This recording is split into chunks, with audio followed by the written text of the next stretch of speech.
Summer nights, you often think of, warmth, relaxing, maybe sitting outside, just peace, right? Mm-hmm. That calm feeling after a long, hot day. Exactly. But what happens when that feeling just shatters? When something really chilling, something unsettling kind of bubbles up from underneath? Yeah, when the familiar suddenly turns terrifying. Well, that's exactly what we're diving into today. We've got a few real-life stories, personal accounts from people whose quiet summer evenings just went completely sideways. These aren't just campfire tales, right? Yeah. These are moments where reality itself seemed to shift. Definitely. And they leave you with some really deep questions. So our mission today is to unpack these stories, look at the chilling details, and see what connects them. Let's start with Chris. He was 17 at the time, working the summer job at what he called a god-awful pizza place. The kind on the edge of town. Yeah, exactly. You know the type. Slow nights, probably a terrible uniform. Just boring, really. Just a typical teenage job. Right. But one night, things got weird. An online order came in. Large sausage and olive pizza. Olive, okay. Yeah, Chris said they never sold olive pizza. And the address was way out, like middle of nowhere out, past their normal delivery zone. So should have been a no, probably. You'd think. But his manager, Russell, was bored too. Night was dead slow, so he just said, take it. Okay, so Chris is stuck with it. Yep. And then he sees the delivery instructions Russell printed out. Park on the street behind the house, walk through the backyard, knock on the back door only. Whoa, okay. Red flags already. Well, Chris is 17, right? His brain starts making excuses. Maybe they're avoiding waking someone up, renovations, hiding the pizza. Rationalizing it. Makes sense. Plus, kills time on a boring shift. Exactly. But he said the moment he stepped outside, he felt uneasy. It was that super hot, humid summer night air like soup, and this weird, stale, sour smell. Sets the mood. And the drive was long, totally away from town, deeper into the dark. Just getting more isolated. When he finally gets there, using the skinny side street behind the house, it's pitch black. No street lights, no porch lights. The house looks totally dark, abandoned even. Seriously? Like no lights at all? None. Overgrown grass, rickety fence. But he follows the instructions, parks, walks up this grassy slope to the back door, old white door, small window with a cheap, kind of grimy curtain. Okay, this is getting tense. He knocks. Nothing.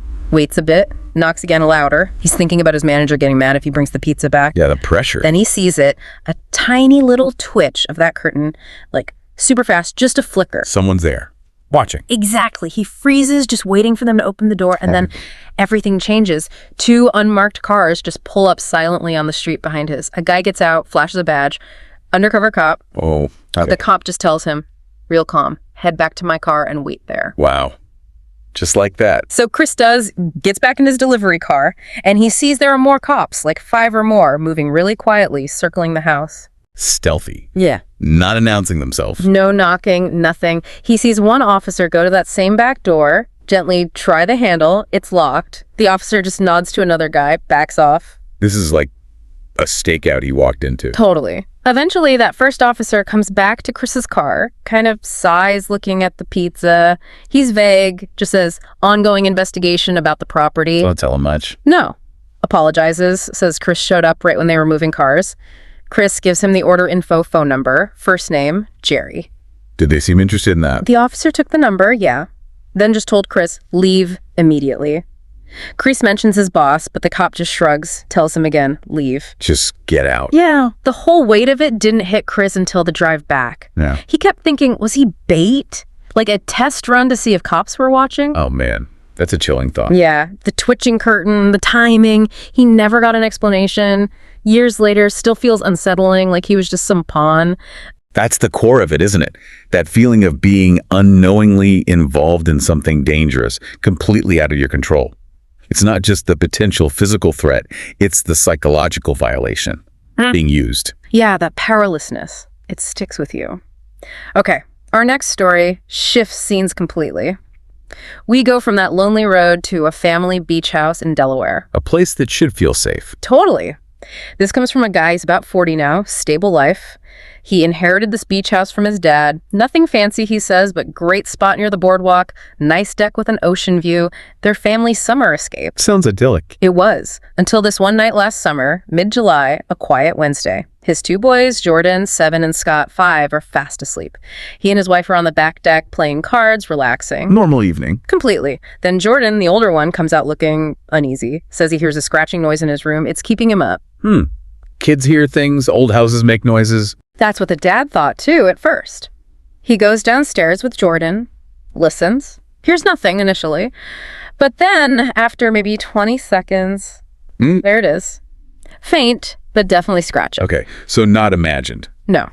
He gets down, puts his ear to the wall, says it didn't sound like an animal up high, like in the attic. It sounded lower down near the baseboards inside the wall. Inside the wall, creepy. It's way creepier.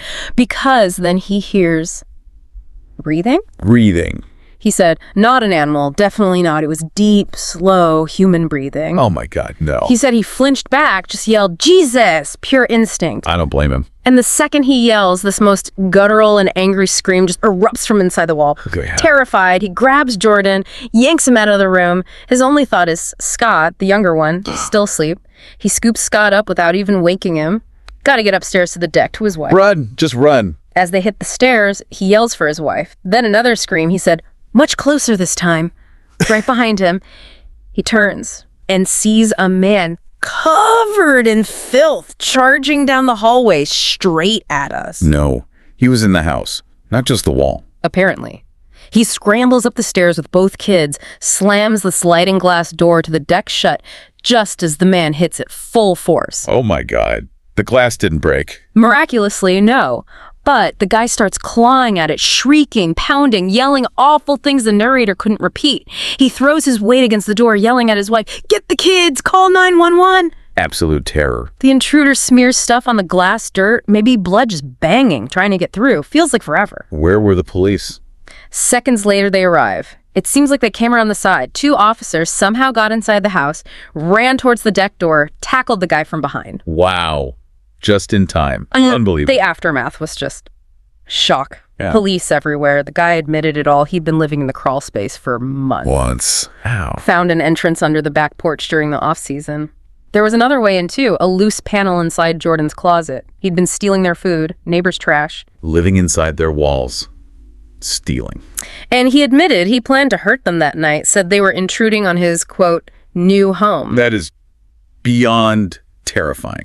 Unfathomable. The family couldn't stay. They left for the summer, just too traumatized. They had the crawl space completely sealed up later. I mean, how could you ever feel safe there again? It's not just a break-in. It's this parasitic invasion. Someone living secretly within the very structure of your sanctuary. It taps into such a primal fear. The ultimate violation of safety. Yeah. Okay, third story. This one's different again. It comes from a young woman looking back on her summers in a really rural area. She loved that feeling of warmth, quiet, and emptiness. Isolated, but in a good way, she said. Exactly, like her own private world. She and her friend, Taylor, they were 16, used to go stargazing a lot. Find abandoned farmland, places far from everything. Sounds like a classic teenage summer night. Totally. So one random July night, they ride their bikes way out, past anything even remotely civilized, find this perfect open field, just grass, stars. They spread a blanket, have some cheap red wine, trying to spot a shooting star, and they actually see one. They get all excited, make wishes, laughing. Just a really nice, peaceful moment. Perfect summer memory in the making. Until it wasn't. The narrator closes her eyes for just a few seconds. She's sure not more than 5 seconds, just soaking in the stillness, feeling the breeze. Okay. She opens her eyes. Taylor is gone. Gone. Like went to the bathroom. Gone. No, like gone, vanished. Taylor and her bike. Nowhere. The narrator's bike is still right there next to the blanket. She looks all around, 360 degrees. Nothing. Wait, what? Just disappeared. Instantly, she said the whole atmosphere changed. The field felt suffocating. The stars looked dimmer, somehow off, like the brightness was turned down. The air felt colder. Whoa. Like the environment itself shifted. Yeah, she said it felt like stepping into a different version of the same place, a really profound sense of wrongness. That's deeply weird. She pulls out her phone, checks the time. 3 a.m. exactly. 3 a.m., but she said it wasn't even midnight. That's what she remembers. She stares at the time, thinking, did I fall asleep? But she knows she didn't. And even if she had, Taylor would never just ditch her like that. No way. Not leaving her friend alone out there. So she starts panicking, calls Taylor's name, calls her phone, no answer. She's just crying now, totally freaked out, grabs her bike and rides home, terrified, said it was the longest, scariest bike ride ever. I can only imagine. So what happened with Taylor? Okay, get this. The next morning, she texts Taylor, expecting an apology, right? Yeah, or at least an explanation. Instead, Taylor texts back, demanding an apology from her, asking, "Where the hell did you go last night?" What? Taylor says she was the one left behind. Exactly. Taylor claims she woke up alone on the blanket at 3 a.m. and the narrator was gone, bike and all. Taylor waited for over an hour, got angry and confused, then biked home, assuming the narrator had just left her. They both experienced the exact same thing, but with the roles reversed. Precisely. Same time jump to 3 a.m. Same vanishing friend. They argued, went in circles, couldn't make sense of it. Neither had missing time beyond that moment, no weird phone logs. No explanation. None they could find. They eventually just stopped talking about it, but she says they were both way more scared than they let on. She still wonders what really happened, something unnatural. This one's fascinating because it challenges shared reality itself. You have two people, same event, same time frame, but completely contradictory yet equally vivid experiences. It's like a glitch in reality, maybe, or something affecting their perception of time and presence simultaneously but differently. Yeah. It really makes you question the stability of our own experience. Wow. Yeah, a glitch in reality feels about right. Okay, so let's pull back. We've got the pizza delivery that wasn't, the horrifying discovery inside the walls, and this inexplicable vanishing act. 3 very different, very chilling summer night stories. What connects them for you? What's the common thread? Well, if you look at the bigger picture, they all fundamentally involve an invasion of the mundane, of safety, of expected reality. Right, the ordinary turning extraordinary, but in a terrifying way. Exactly. Whether it's the routine delivery suddenly becoming part of a police operation, or your own home harboring a hidden threat, or even just the laws of physics seeming to break down between friends, it's that sudden, inexplicable breach of comfort and security. The rug being pulled out from under you. Precisely. It's the unknown, the unexpected, that was lurking just beneath the surface all along, revealed in that moment. And it seems like in each story, there's that specific turning point, right? That moment of realization where it shifts from just strange to deeply wrong or threatening. Yes, the twitching curtain for Chris. The human breathing in the wall for the father. And for the stargazers, that sudden absence and the time jump to 3 a.m. Those moments are key. They aren't just scary events. They seem to fundamentally alter the person's perception of reality or safety. And that raises a huge question, doesn't it? How do we cope with things that just don't make sense? Threats that come from hidden places or events that defy rational explanation. Yeah, like the things that break our understanding of how the world's supposed to work. These stories hit hard because they confront us with the limits of our own control and understanding, even in places we think we know best. The lingering unease comes from the fact that they remain unresolved, unanswered.